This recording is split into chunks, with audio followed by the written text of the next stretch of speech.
सियापति रामचंद्र की जय। श्री गणेशाय नमः। तो राम राम दोस्तों, अभी तक हमने श्री रामचरितमानस मास पारायण का 9वां विश्राम पढ़ लिया है, जिसमें कि श्री राम जी का विवाह सीता माता के साथ हो चुका है और अब परशुराम जी आ चुके हैं। परशुराम जी ने धनुष टूटा हुआ देखा है, जिसके लिए वे काफ़ी क्रोधित हैं और गुस्सा कर रहे हैं राजा जनक जी पर।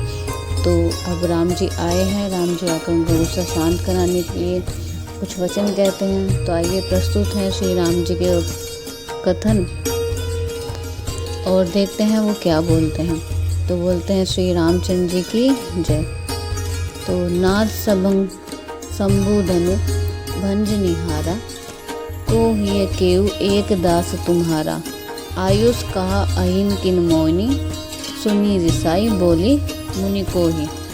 तो उन्होंने कहा कि हे नाथ, शिव जी के धनुष को तोड़ने वाला आपका कोई एक दास ही होगा, क्या आज्ञा है मुझसे क्यों नहीं कहते। यह सुनकर क्रोधी मुनि रिसाकर बोले, सेवकु सो जह करे सेवकाई, अरि करिन करी करु लड़ाई। सुनहि राम जेई शिव धनु तोरा, सहस बाहु समसो रिपु मोरा। अर्थात सेवक वह है जो सेवा का काम करे, शत्रु का काम करके तो लड़ाई ही करनी चाहिए। हे राम सुनो, जिसने शिव जी के धनुष को तोड़ा है वह सहस्त्र भाव के समान मेरा शत्रु है।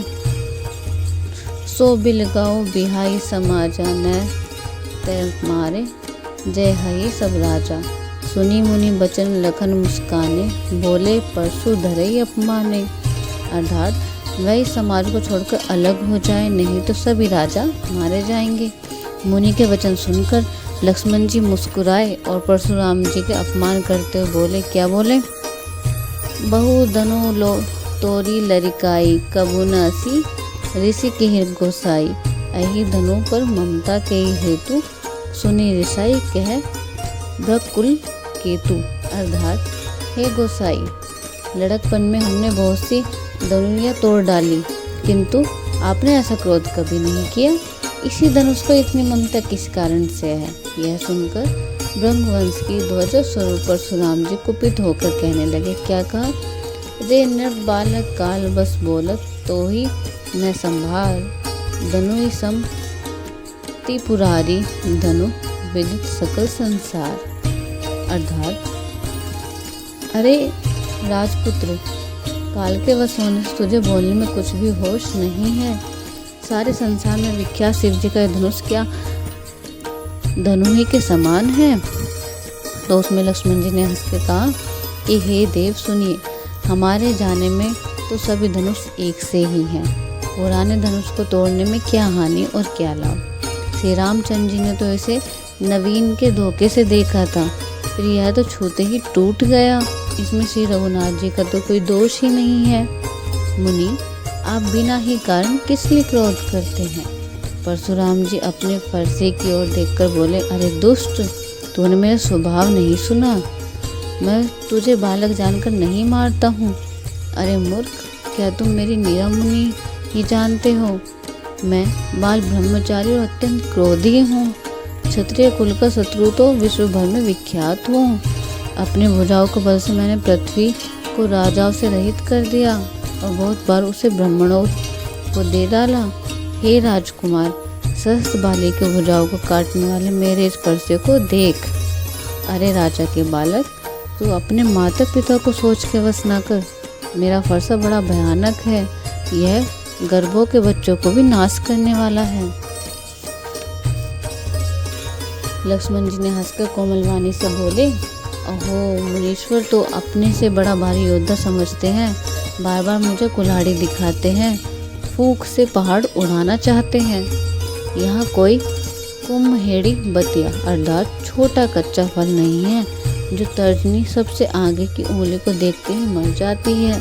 कुठार और धनुष बाण देखकर ही मैंने कुछ अभिमान सहित कहा था। रंगवंश समझकर तथा यज्ञोपवीत देखकर तो जो कुछ आप कहते हैं उसे मैं क्रोध को रोककर सह लेता हूँ।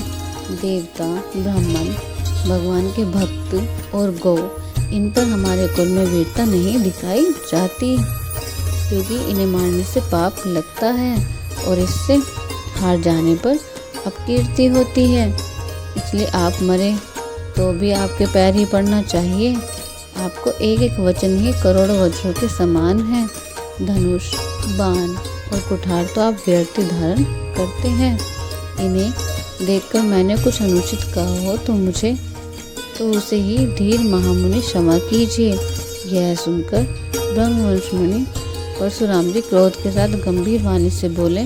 उन्होंने कहा, हे विश्वामित्र, सुनो, यह बालक बड़ा कुबुद्धि और कुटिल है। काल के वश होकर यह अपने कुल का घातक बन रहा है। यह सूर्य वंश रूपी पूर्ण चंद्र का कलंक है। यह बिल्कुल उद्दंड, मूर्ख और निडर है। अभी क्षण भर में यह काल का ग्रास हो जाएगा। मैं पुकार के कह देता हूँ, फिर मुझे दोष नहीं है। यदि तुम इसे बचाना चाहते हो तो हमारा प्रताप, बल और क्रोध बतलाकर इसे मना कर दो। लक्ष्मण जी ने कहा कि हे मुनि, आपका सुयश आपके रहते हुए कौन वर्णन कर सकता है। आपने अपने ही मुँह से अपनी करनी अनेकों बार प्रकार से वर्णन की है। इतने बार भी संतुष्ट न हुआ हो तो फिर कुछ कह डालिए। क्रोध रोककर ऐसे दुख मत खिसइए। आप वीरता का व्रत धारण करने वाले, धैर्यवान और शोभ सहित हैं। गाली देते शोभा नहीं पाते। शूरवीर तो युद्ध में अपनी शूरवीरता का कार्य करते हैं, कहकर अपने को नहीं जनाते। शत्रु को युद्ध में उपस्थित पाकर कायर ही अपने प्रताप की डींग मारा करते हैं। आप तो मानो काल के हाक लगाकर बार बार उसे मेरे लिए बुलाते हैं। लक्ष्मण जी के कठोर वचन सुनते ही परशुराम जी ने अपने भयानक परसे को सुधार कर हाथ में ले लिया और बोले, अब लोग मुझे दोष न दे। यह कड़वा बोलने वाला बालक मेरे जानने ही योग्य है। इसे बालक का देखकर मैंने बहुत बचाया, पर अब ये सचमुच मरने को ही आ गया है।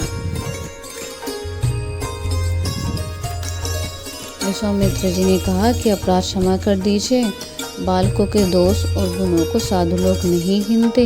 परशुराम जी बोले, तीखी धार का कुठार, मैं दया रहित और क्रोधी और यह गुरुद्रोही और अपराधी मेरे सामने उत्तर दे रहा है। इतने पर भी मैं इसे बिना मारे छोड़ रहा हूँ।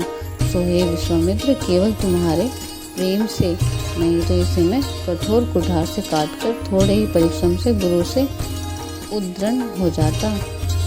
विश्वामित्र जी हृदय में हंसकर कहा, मुनि को हरा ही हरा सोच रहा है। अर्थात सर्वत्र विजय होने के कारण ये श्री राम लक्ष्मण जी को भी साधारण क्षत्रिय ही समझ रहे हैं, किंतु यह लोहमयी खाड़ है, उस उख की खाड़ नहीं है जो मुंह में लेते ही गल जाए।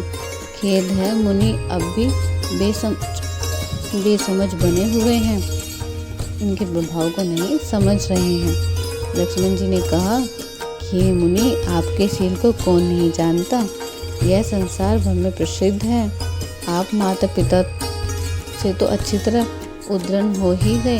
अब गुरु का ऋण रहा, जिसके जी में बड़ा सोच लगा है। वह मानो हमारे ही मत्थे काढ़ा था। बहुत दिन बीत गए, इससे ब्याज भी बहुत बढ़ गया होगा। अब किसी हिसाब करने वाले को बुला लाइए तो मैं तुरंत थैली खोल कर दे दूँ। लक्ष्मण जी के कड़वे वचन सुनकर परशुराम जी कुठार संभाला। सारी सभा हाय हाय करके पुकार उठी। लक्ष्मण जी ने कहा, हे ब्रह्मश्रेष्ठ, आप मुझे फरसा दिखा रहे हैं, पर हे राजाओं के शत्रु मैं ब्राह्मण समझकर बचा रहा हूँ, तरह दे रहा हूँ। आपको कभी रणधीर बलवान वीर नहीं मिले। हे ब्राह्मण देवता, आप घर में बड़े हैं, यह सुनकर अनुचित ही है कहकर सब लोग पुकार उठे। तब श्री रघुनाथ जी ने इशारे से लक्ष्मण जी को रोक दिया। लक्ष्मण जी के उत्तर से, जो आहुतियों के समान थे, परशुराम जी के क्रोध रूपी अग्नि को बढ़ते देखकर रघुकुल के सूर्य श्री रामचंद्र जल के समान शांत वचन बोले। उन्होंने क्या बोला, नाथ करहु बालक पर छोहु, सुध दुख दूध मुख करी न कोहु, जो मैं प्रभु प्रभाव कहु जाना, तो की बराबरी करत आया हूँ। अर्थात, हे नाथ, बालक पर कृपा कीजिए, इस सीधे और दूध मुँह बच्चे क्रोध न कीजिए। यदि यह आपका कुछ भी प्रभाव जानता तो क्या यह बेसमझ आपकी बराबरी करता। बालक यदि कुछ चपलता भी करते हैं तो गुरु पिता और माता मन में आनंद पर भर जाते हैं। अतः इस छोटे से बालक को सेवक जानकर कृपा कीजिए। आप तो समदर्शी, सुशील और धीर और ज्ञानी मुनि हैं। श्री रामचंद्र जी के वचन सुनकर वे कुछ ठंडे पड़े। इतने में लक्ष्मण जी कुछ कहकर फिर मुस्कुरा दिए। उनको हंसते देख परशुराम जी नख से सिर तक क्रोध छा गया। उन्होंने कहा, हे राम, तेरा भाई बड़ा पापी है। यह शरीर से गोरा है पर हृदय से बड़ा काला है। यह विषमुख है, दूध मुहा नहीं है, स्वभाव से ही टेढ़ा है, तेरा अनुसरण नहीं करता। यह नीच मुझे काल के समान नहीं देखता। लक्ष्मण जी ने हंसकर कहा कि हे मुनि सुनिए, क्रोध पाप का मूल है, जिसके वश में होकर मनुष्य अनुचित कर्म कर बैठता है और विश्व भर को प्रतिकूल चलते हैं। हे मुनिराज, मैं आपका दास हूँ, आप क्रोध त्याग कर दया कीजिए। टूटा हुआ धनुष क्रोध करने से जुड़ नहीं जाएगा। बड़े बड़े पैर दुखाने लगे होंगे, बैठ जाइए। यदि धनुष अत्यंत ही प्रिय हो तो कोई उपाय किया जाए और बड़े कारीगर को बुलाकर जुड़वा दिया जाए। लक्ष्मण जी के बोलने से जनक जी डर जाते हैं और कहते हैं, बस चुप रहिए, अनुचित बोलना अच्छा नहीं। जनकपुर के स्त्री पुरुष थर थर काँप रहे हैं और मन ही मन कह रहे हैं कि छोटा कुमार बड़ा ही खोटा है। लक्ष्मण जी ने निर्भय वाणी सुनकर परशुराम जी का शरीर क्रोध से जला जा रहा है और उनके बल की हानि हो रही है, उनका बल घट रहा है। तब श्री रामचंद्र जी पर एहसान जानकर परशुराम जी बोले कि तेरा छोटा भाई समझ कर मैं इसे बचा रहा हूँ। यह मन का मैला और शरीर का कैसे सुंदर है, जैसे विष के रस से भरे हुआ सोने का घड़ा। यह सुनकर लक्ष्मण जी फिर हंसे। तब श्री रामचंद्र ने तीक्ष्ण नजर से उनकी ओर देखा। जिसे लक्ष्मण जी सकुचाकर विपरीत बोलने छोटे गुरु जी के पास चले गए। श्री रामचंद्र जी ने दोनों हाथ जोड़कर अत्यंत विनय के साथ कोमल और शीतल वाणी बोला और बोले, हे नाथ सुनिए, आप तो स्वभाव से ही सुजान हैं। आप बालक के वचन पर कान न दीजिए, उसे सुना करके अनसुना कर दीजिए। बड़े और बालक का एक स्वभाव है, संतजन इन्हें कभी दोष नहीं लगाते, पर उसने तो कुछ काम भी नहीं बिगाड़ा है। हे नाथ, आपका अपराधी तो मैं हूँ। अतः हे स्वामी, कृपा, क्रोध, वध और बंधन जो कुछ भी करना है दास की तरह समझकर मुझ पर कीजिए, जिस प्रकार से शीघ्र आपका क्रोध दूर हो जाए। ये मुनिराज बताइए, मैं वही उपाय करूँगा। मुनि ने कहा कि हे राम, क्रोध जैसे जाए, जब भी तेरा छोटा भाई टेढ़ा ही ताक रहा है, उसकी गर्दन पर मैंने कुठार न चलाया तो क्रोध करके किया ही क्या। जैसे मेरे जिस कुठारी की घोर करनी सुनकर राजाओं के रिश्तों के गर्भ गिर जाते हैं, उसी फरसे से रहते हैं। मैं इस शत्रु राजपुत्र को जीवित देख रहा हूँ। हाथ चलता नहीं, क्रोध से छाती जली जाती है। राजाओं के घातक यह कुठार भी कुठित हो गया, विधाता विपरीत हो गया।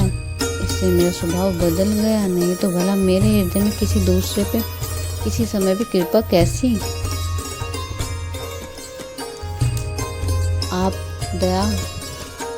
आज दया मुझे दूसरा दुख सहा रही है। यह सुनकर लक्ष्मण जी मुस्कुराए और शीश नवाया। आपकी कृपा रूपी वायु भी आपकी मूर्ति के अनुकूल ही है। वचन बोलते हैं मानो फूल झड़ रहे हैं। तो हे मुनि, यदि कृपा करने से आपका शरीर जला जा रहा है तो क्रोध होने पर ही शरीर की रक्षा विधाता ही करेंगे।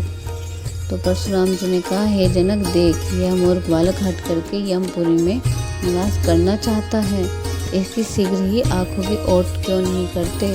यह राजपुत्र देखने में छोटा है पर बड़ा ही खोटा है। लक्ष्मण जी हंसकर मन ही मन कहा कि आँख मूंद लेने पर कहीं कोई नहीं है। तब परशुराम जी के हृदय में अत्यंत क्रोध भरकर श्री राम जी से बोले, अरे संत, तू शिव जी का धनुष तोड़कर उल्टा हमें को ज्ञान सिखाता है। तेरा यह भाई तेरी ही सम्मति कटु वचन बोलता है और तू छल से हाथ जोड़कर विनय करता है। या तो मैं युद्ध में तेरा संतोष कर, नहीं तो राम कहलाना छोड़ दे। अरे शिवद्रोही, छल त्याग कर मुझसे युद्ध कर, नहीं तो भाई से तुझे मार डालूंगा। इस प्रकार परशुराम जी कुठार उकाए उठाए बक रहे हैं और श्री रामचंद्र जी सिर झुकाए मनी मन मुस्कुरा रहे हैं। श्री रामचंद्र जी मनी मन कहा कि दोस्त तो लक्ष्मण का और क्रोध मुझ पर करते हैं, कहीं कहीं सीधापन में बड़ा दोष होता है। तो टेढ़ा जानकर सब लोग किसी से वंदना करते हैं। टेढ़े चंद्रमा को राहु भी नहीं ग्रस्त था। श्री रामचंद्र जी ने कहा कि हे मुनीश्वर, क्रोध छोड़िए, आपके हाथ कुठार है और मेरा यह सिर आगे है। जिस प्रकार आपका क्रोध जाए हे स्वामी वही कीजिए, मुझे अपना दास जानिए। स्वामी और सेवकों में युद्ध कैसा? हे ब्राह्मण श्रेष्ठ, क्रोध का त्याग कीजिए। आपका वेश देखकर ही बालक ने कुछ कह डाला था, वास्तव में उसका तो कोई दोष ही नहीं है। आपके कुठार, बाण और धनुष धारण किए देखकर और वीर समझकर बालकों को क्रोध आ गया। यह आपका नाम तो जानता था पर आपको पहचाना नहीं।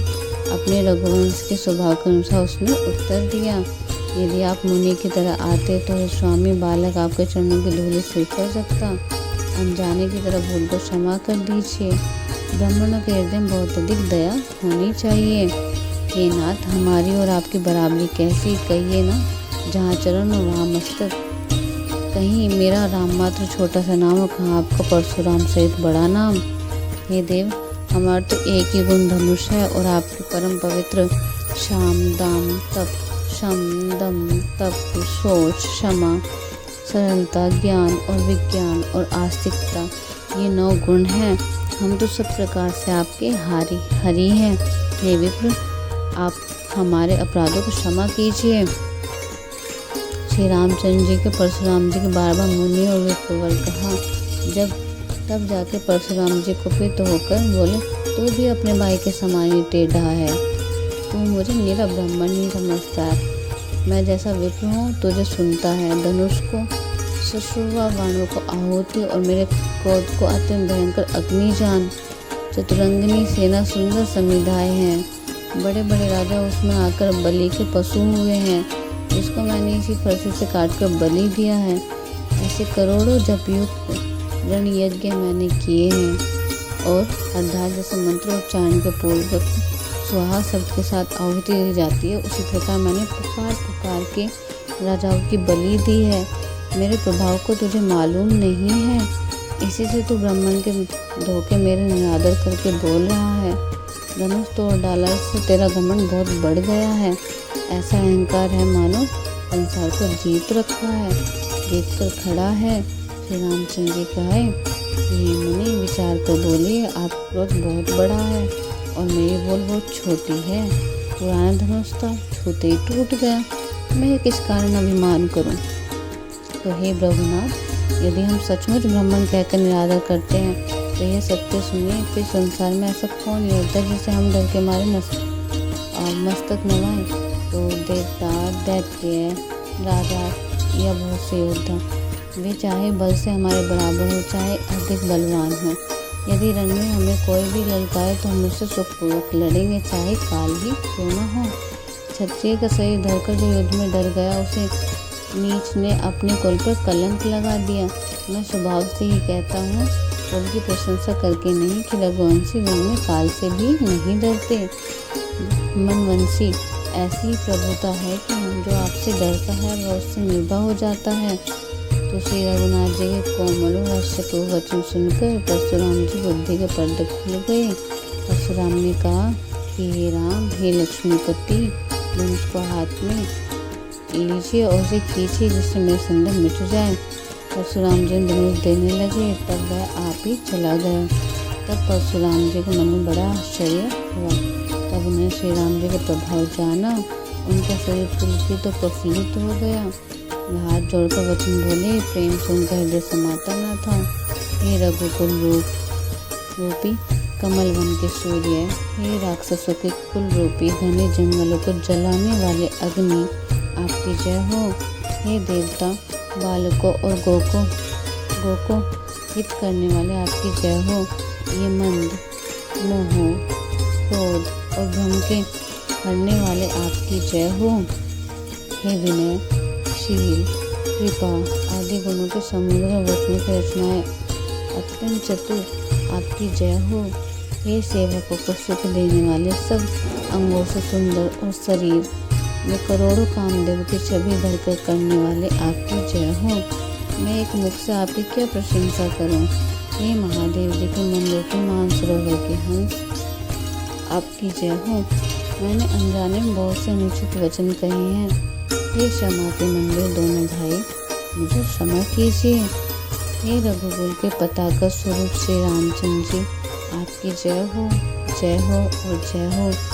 ऐसे कहकर परशुराम जी तप के लिए वन को चले गए। यह देखकर दुष्ट राजा लोग बिना ही कारण के मन कल्पित डर से श्री रामचंद्र जी तक परशुराम जी भी हार गए। हमने इनका अपमान किया था, कहीं ये उसका बदला न ले, इस व्यर्थ के डर से डर गए। वे कार चुपके से जहाँ तहाँ भाग गए। देवताओं ने नगाड़े बजाए, वे प्रभु के ऊपर फूल बरसाने लगे। जनकपुर के स्त्री पुरुष सब हर्षित हो गए। उनका मोहमय अज्ञान से उत्पन्न शोल मिट गया। खूब जोर से बाजे बजने लगे। सभी ने मनोहर मंगल साज सजे, सुंदर मुख और सुंदर नेत्रों वाली तथा कोयल के समान मधुर बोलने वाली स्त्रियां झुंड की झुंड मिलकर सुंदर गान करने लगी। जगत जननी जनक जी के सुख का वर्णन नहीं किया जा सकता। मानो जन्म का दरिद्र धन का खजाना पा गया हो। सीता जी का भय जाता रहा। वैसे सुखी हुई जैसे चंद्रमा पर उदय से चकोर की कन्या सुखी होती है। जनक जी ने विश्वामित्र जी को प्रणाम किया और कहा कि प्रभु की कृपा से श्री रामचंद्र जी ने धनुष तोड़ा है। दोनों भाइयों ने मुझे पिताक कर दिया। हे स्वामी, अब जो उचित हो सो कहिए। मुनि ने कहा, हे चतुर नरेश, सुनो, यह तो विवाह धनुष के अधीन था। धनुष के टूटने से विवाह हो गया। देवता मनुष्य नाग सब किसी को यह मालूम है। तदपि तुम जाकर अपने कुल का जैसा व्यवहार हो, ब्राह्मणों कुल के बूढ़े और गुरु से पूछकर और वेदों वर्णित जैसा आचार हो वैसा करो। जाकर अयोध्या के दूत भेजो जो राजा दशरथ जी को बुला लावे। राजा ने प्रसन्न होकर कहा कि हे कृपालु, बहुत अच्छा। और उसी समय दूतों को बुलाकर भेज दिया। ये सब महाजनों को बुलाया और सबने आकर राजा को आदर पूर्वक शीश नवाया। बाजार, शास्त्री, घर, देवालय और सारे नगर को चारों ओर से सजाया। महाजन प्रसन्न होकर चले और अपने अपने घर आए। फिर राजा ने नौकरों को बुला भेजा और उन्हें आज्ञा दी कि विचित्र मंडप सजाकर तैयार करो। यह सुनकर वे सब राजा के वचन सिर पर धरकर सुख पाकर चले गए। उन्होंने अपने कारीगर को बुला भेजा जो मंडप बनाने में कुशल और चतुर थे। उन्होंने ब्रह्मा की वंदना करके कार्य आरंभ किया और पहले सोने के केले के खंभे बनाए गए। हरी हरी मणियों के पत्ते और फल बनाए तथा पंग राग मणियों के फूल बनाए। मंडप की अत्यंत विचित्र रचना देखकर ब्रह्मा का मन भी भूल गया। बाँस सब हरी हरी मणियों के सीधे और गांठों के युक्त ऐसे बनाए जो पहचाने नहीं जाते थे।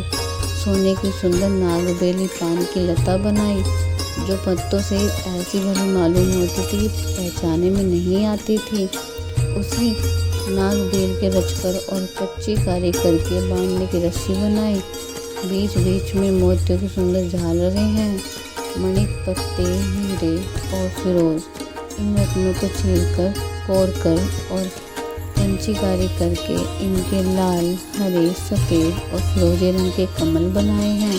भौरे और सुंदर रंगों के पक्षी बनाए हैं जो हवा के सारे गूंजते हैं और कूजते हैं। खम्भों पर देवताओं की मूर्तियां गढ़कर निकाली जो सब मंगल द्रव्य लिए खड़ी थी। गजमुक्तों के सहज स्वभाव ने अनेकों तरह के चौक पुराए। नील मणियों को पोड़कर अत्यंत सुंदर आम के पत्ते बनाए।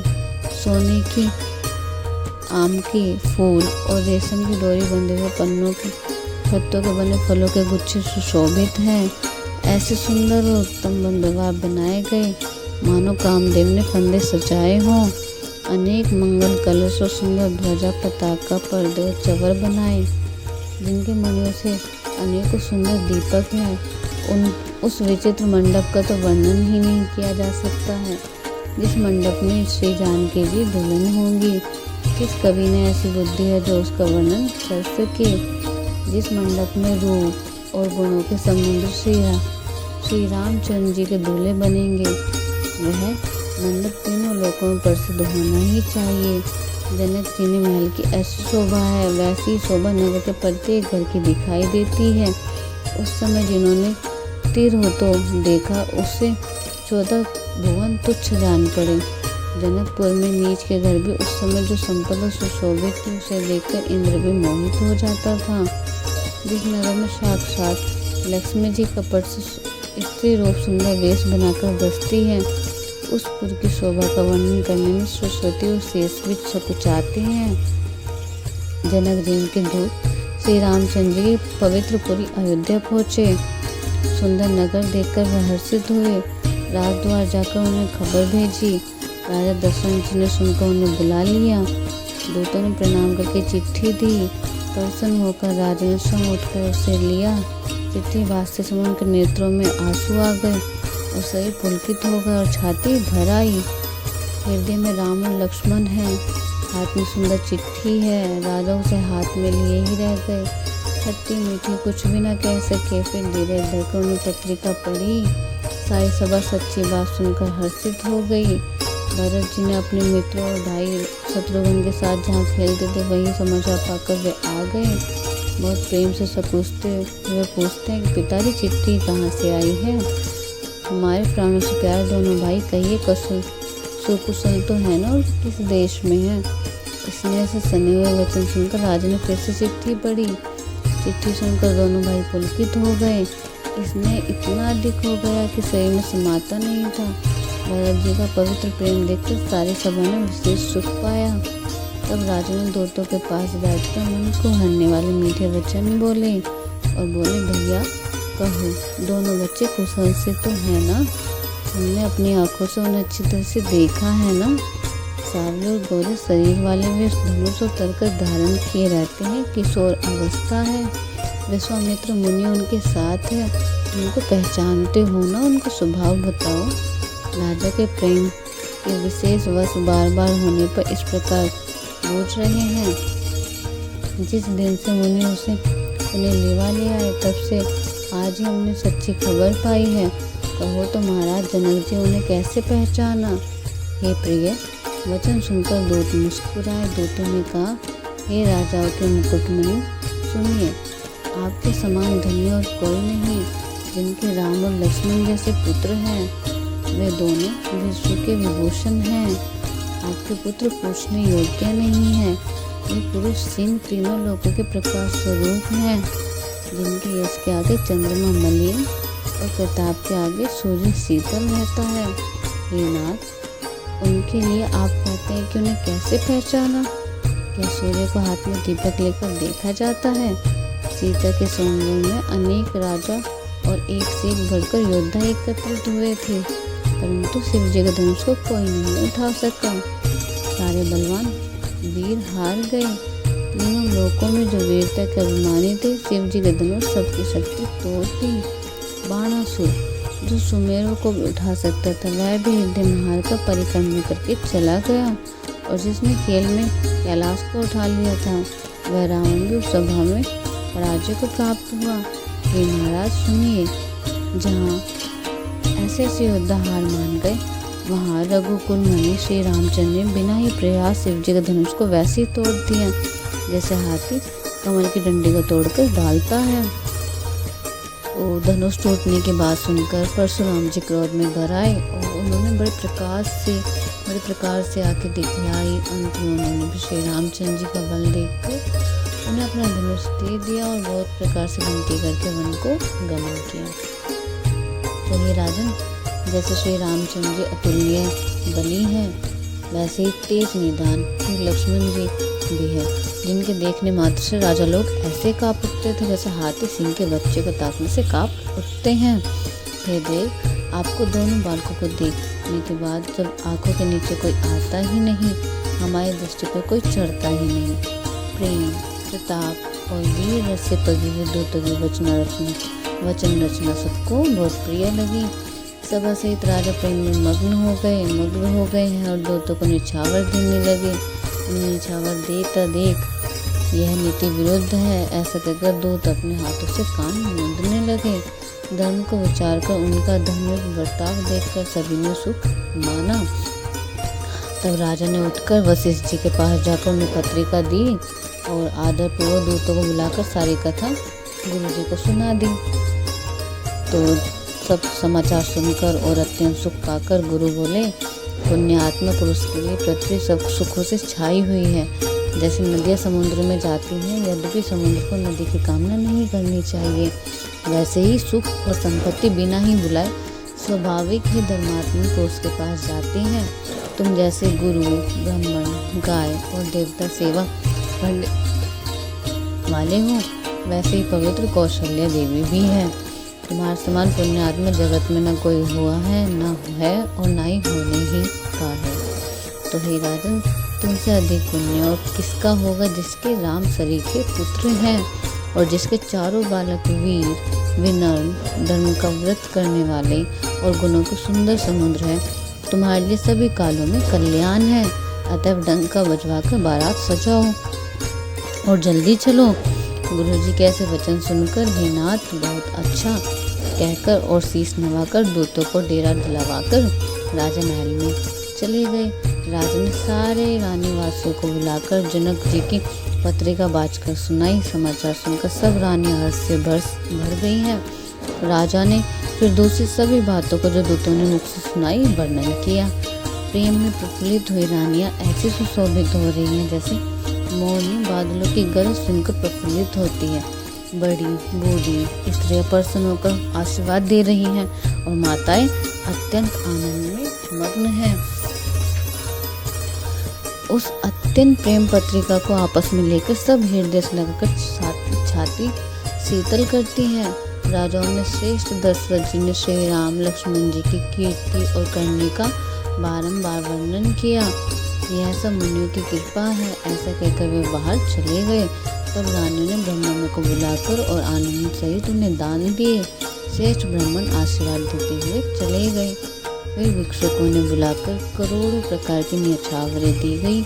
चक्रवर्ती महाराज दशरथ जी के चारों पुत्र चिरंजीवी हो, यो कहते हुए भी अनेक प्रकार से सुंदर वस्त्र पहन कर चले। आनंदित होकर नगाड़े वालों के बड़े जोर से नगाड़ों पर चोट लग गई। सब लोगों ने जब यह समाचार पाया तब घर घर बंधावे होने लगे। 14वें लोकों में उत्साह भर गया 14 लोकों में उत्साह भर गया और जानकी जी और श्री रघुनाथ जी का विवाह हुआ। यह शुभ समाचार पाकर लोग प्रेम मग्न हो गए। रास्ते, घर और गलियां सजाने लगे। यद्यपि अयोध्या सदा सुहावनी है, क्योंकि श्री रामचंद्र जी की मंगलमय पवित्र पुरी है, तद्यपि प्रीति पर प्रीति होने पर सुंदर मंगल रचनाएं सजाई गई। ध्वजा, पताका, पर्दे और सुंदर चवरों से सारा बाजार बहुत ही अनूठा छाया हुआ है। सोने के कलश, तोरण, मणियों की झालरें, हल्दी, दूध, दही, अक्षत और मालाओं के लोगों ने अपने अपने घरों को सजाकर महल रूपी बनाया है, मंगल में बनाया है। गलियों के चतुर्मसे से सींचा है और द्वार पर सुंदर चौक पुराए हैं। चंदन, केसर, कस्तूरी और कपूर से बने हुए एक सुगंधित द्रव्य को चतुर्सम कहते हैं। तो एक नया शब्द मिला, चतुर्सम। चतुर्सम चंदन, केसर, कस्तूरी, कपूर से बना सुगंधित द्रव्य होता है, जैसे कि परफ्यूम है। Perfume is different thing. तो चतुर्सम कह सकते हैं कि सिनोनिम चतुर्मस is a way of a perfume in that time. तो बिजलियों सी क्रांति वाली चंद्रमुखी, हरिणी के बच्चे से नेत्र वाली और अपनी सुंदर रूप से कामदेव की श्रीरति के अभिमान को छुड़ाने वाली सुहागनी स्त्री सभी 16 श्रृंगार सजकर जहाँ तहाँ झूम मिलकर मनोहर वाणी से मंगल गीत गा रही हैं। इनके सुंदर सुर को सुनकर कोयले भी लजा जाती हैं। राजमहल का वर्णन कैसे किया जाए, जहाँ विश्व को मोहित करने वाले मंडप सजाया गया है। अनेक प्रकार से मनोहर मांगलिक पदार्थ सुशोभित हैं और बहुत से नगाड़े बज रहे हैं। कहीं भाट, कुल कीर्ति का उच्चारण कर रहे हैं और कहीं ब्राह्मण देव ध्वनि का उच्चारण कर रहे हैं। सुंदर स्त्री श्री रामचंद्र जी और श्री सीता माता जी का नाम से मंगल गीत गा रही हैं। उत्साह बहुत है और अत्यंत महल छोटा है, इसमें उनमें न समाकर मानो यह उत्सव चारों ओर उमड़ चला है। दशरथ के महल की शोभा का वर्णन कौन कवि कर सकता है, जहाँ समस्त देवताओं ने शिरोमणि श्री रामचंद्र जी का अवतार लिया है। फिर राजा ने भरत जी को बुला लिया और कहा कि जाकर घोड़े, हाथी और रथ सजाओ, जल्दी से रामचंद्र जी के बारात में चलो।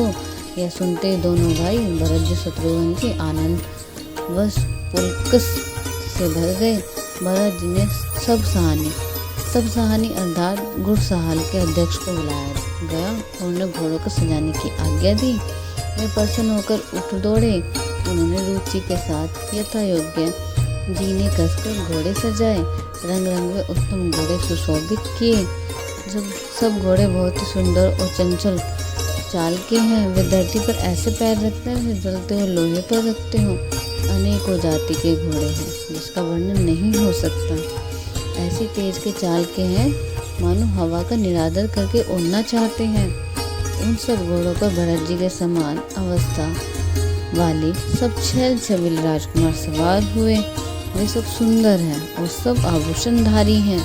उनके हाथ में बाण हैं, धनुष और कमर में भारी तरकस बंधे हैं।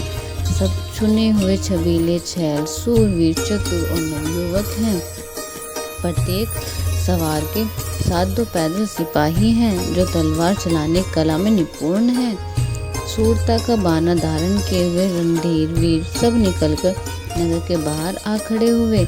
वे चतुर अपने घोड़ों की तरह तरह से चालों से फेर रहे हैं और भेरी तरह नगाड़े की आवाज़ सुनकर प्रसन्न हो रहे हैं। सारथियों ने ध्वजा, पताका, मणि और आभूषणों को लगाकर रथों के बहुत विलक्षण बना दिया है। उनका सुंदर चवर लगे हैं और घंटियां सुंदर शब्द कर रही हैं। वे रथ इतने सुंदर हैं मानो सूर्य के रथ की शोभा को भी छीन लेते हैं। अगणित श्यामकर्ण घोड़े हैं। उनके सारथियों ने उन रथों में जोत लिया है और सभी देखने में सुंदर और गहनों से सजाए हुए सुशोभित हैं और जिन्हें देखकर मुनियों के मन भी मोहित हो जाते हैं, जो जल पर भी जमीन की तरह ही चलते हैं। वेग की अधिकता से उनकी टाप पानी में नहीं डूबती। अस्त्र, शस्त्र और सब साज सजाकर सारथियों ने रथियों को बुला लिया। रथों पर चढ़ चढ़कर बारात नगर के बाहर जुटने लगी। जो जिसे काम के लिए जाता है सभी को सुंदर सुकून देता है, सकुंद होते हैं। श्रेष्ठ हाथियों पर सुंदर अंबारियां पड़ी हैं। वे जिस प्रकार सजाई गई थी सो कहा नहीं जा सकता। मतवाले हाथी घंटों से सुशोभित होकर घंटे बजाते हुए चले मानो सावन के सुंदर बादलों के समूह को जा रहे हों। सुंदर पालके, सुख से बैठने योग्य ताजमान और रथ आदि और भी अनेक प्रकार की सवारियां हैं। उन पर श्रेष्ठ ब्राह्मणों के समूह चढ़कर चले मानो सब वेदों के छंद ही सही धारण किए हुए हों। तो मगध, मागध, सूत, भाट और गुण गाने वाले सब जो जिस योग्य हैं वैसे सवारी पर चढ़कर चले। बहुत जाति के खच्चर, ऊंट और बैल असंख्य प्रकार की वस्तुएं लाद लाद कर चले। कहार करोड़ों कावरे लेकर चले। उनमें अनेक प्रकार की इतनी वस्तुएं थी कि जिसका वर्णन कौन कर सकता है। सब सेवकों का समूह अपना अपना साज सामान लेकर चले। सबके हृदय में अपार हर्ष है और शरीर पुलकित सा से भरे हैं। सबको एक ही लालसा लगी है कि आज हम श्री राम लक्ष्मण दोनों भाइयों को नेत्र भरकर कब देखेंगे। हाथी गरज रहे हैं और उनके घंटों की भीषण ध्वनि हो रही है। चारों ओर रथों की गरगराहट और घोड़ों की हिनहिनाहट हो रही है। बादलों का निरादर करते हुए नगाड़े घोर शब्द कर रहे हैं। किसी को अपनी पराई कोई बात कानों से सुनाई नहीं देती। राजा दशरथ के दरवाजे पर इतनी भारी भीड़ हो गई कि जहाँ पत्थर फेंका जाए तो वह भी पिसकर धूल हो जाए। अटारियों पर चढ़ी स्त्रियां महल हालों में आरती लिए देख रही हैं और नाना प्रकार के मनोहर गीत गा रही हैं। उनके अत्यंत आनंद का बखान नहीं हो सकता। तब सुमित्रा जी ने 2 रथ सजाकर उनमें सूर्य के घोड़ों को मात करने वाले घोड़े जोते दोनों सुंदर रथ में राजा दशरथ पास ले आए। उनकी सुंदरता का वर्णन सरस्वती भी नहीं कर सकती। एक रथ पर राज से सामान सजाया गया और दूसरा जो तेज का पुंज और अत्यंत भी शोभायमान था, उस सुंदर रथ पर राजा वशिष्ठ जी ने हर्षपूर्वक चढ़कर फिर स्वयं शिव, गुरु, गौरी और गणेश जी का स्मरण करके रथ पर चढ़े। वशिष्ठ जी के साथ जाते हुए राजा दशरथ जी ऐसे सुशोभित हो रहे थे जैसे देव गुरु बृहस्पति जी के साथ इंद्र हों। वेद की विधि से और कुल की रीति के अनुसार सब कार्य करके तो सबको सब प्रकार से सजा देखकर श्री रामचंद्र जी का स्मरण करके गुरु की आज्ञा पाकर पृथ्वीपति दशरथ जी शंख बजाकर चले। बारात देखकर देवता हर्षित हुए और सुंदर मंगलदायक फूलों की वर्षा करने लगे। बड़ा शोर मच गया, घोड़े और हाथी गरजने लगे। आकाश और बारात में दोनों जगह बाजे बजने लगे। देवतागण और मनुष्य की स्त्रियां सुंदर मंगल गान गाने लगी और रसीले राग से सहनाइयां बजने लगी। घंटियों की ध्वनि का वर्णन नहीं हो सकता। पैदल चलने वाले सेवकगण अथवा पट्टेबाज कसरत के खेल खेल रहे हैं और फहरा रहे हैं। आकाश में ऊंचे उछाले जा रहे हैं। हंसी करने में निपुण और सुंदर गानों में चतुर मस्खरे विदूषक तरह तरह के तमाशे कर रहे हैं। सुंदर राजकुमार मृदंड और नगाड़े के शब्द सुनकर घोड़ों की उन्हीं के अनुसार इस प्रकार नचा रहे हैं कि वे ताल के बांधने से जरा भी डिगमगाते नहीं हैं। चतुर नट चकित होकर यह देख रहे हैं। बारात ऐसी बनी है उसका वर्णन करते नहीं बनता। सुंदर शुभदायक शगुन हो रहे हैं। नीलकंठ पक्षी बाई और चारा ले रहे हैं, मानो संपूर्ण महलों की सूचना दे रहे हों। दाहिनी ओर कौवा सुंदर खेत में शोभा पा रहा है। नींव लेके दर्शन में सब किसी ने पाए। तीनों प्रकार से शीतल मन सुगंधित हवा अनुकूल दिशाओं में चल रही है। श्रेष्ठ सुहागने स्त्रियां भरे हुए घड़े और गोद में बालक लिए जा रही हैं। लोमड़ी फिर कर दिखाई दे रही है। गाय सामने खड़ी बछड़ों को दूध पिलाती है। हरिणियों की टोली बाई ओर से घूमकर दाहिनी ओर को आई, मानो सभी मंगलों का समूह दिखाई दिया। सेमकारी सफेद सिर वाली चील विशेष रूप से कल्याण कर रही है, कह रही है। श्यामा बाई और सुंदर पेड़ पे दिखाई पड़ी। दही, मछली और दो विद्वान ब्राह्मण हाथ में पुस्तक लिए हुए सामने आए। सब मंगल में, कल्याण में और मनवांछित फल देने वाले शकुन मानो सच्चे होने के लिए एक ही साथ हो गए हैं। स्वयं सगुन ब्रह्म जिसके सुंदर पुत्र हैं, उनके लिए मंगल शकुन सुलभ है। जहाँ श्री रामचंद्र जी सरीखे दूल्हा और सीता माता जैसे दुल्हन है, दशरथ और जनक जी जैसे पवित्र संधि हैं। ऐसा ब्याह सुनकर मानो सब सगुन नाच उठे और कहने लगे, अब ब्रह्मा जी ने हमको सजाकर सच्चा कर दिया। इस तरह बारात के प्रस्थान किया। घोड़े हाथी गरज रहे हैं और नगाड़ों पर चोट लग रही है। सूर्यवंश के पताका स्वरूप दशरथ जी को आते हुए जानकर जनक जी ने नदियों पर पुल बनवा दिए। बीच में ठहरने के लिए सुंदर पड़ाव बनवा दिए, जिनके देवलोक के समान संपदा छाई है और जहाँ बारात में सब लोग अपने अपने मन के पसंद के अनुसार सुहावने उत्तम भोजन, बिस्तर और वस्त्र पाते हैं। मन के अनुकूल नित्य नए सुखों को देखकर सभी बारातियाँ अपने घर भूल गए। बड़े जोर से बजते वे नगाड़ों की आवाज़ सुनकर श्रेष्ठ बारात को आती हुई जानकर अंगवानी करने वाले हाथी, रथ, घोड़े पैदल सजाकर बारात लेने चले। बोलो सियापति रामचंद्र की जय। तो दोस्तों भक्तजनों, अभी तक ये हमारे श्री रामचरितमानस का 10वां विश्राम हमने मास्तरायण का सुना है। हम 11वां विश्राम में शुरू करेंगे, लेकिन वो अगले अध्याय। बोलो तब तक के लिए सियापति रामचंद्र की जय।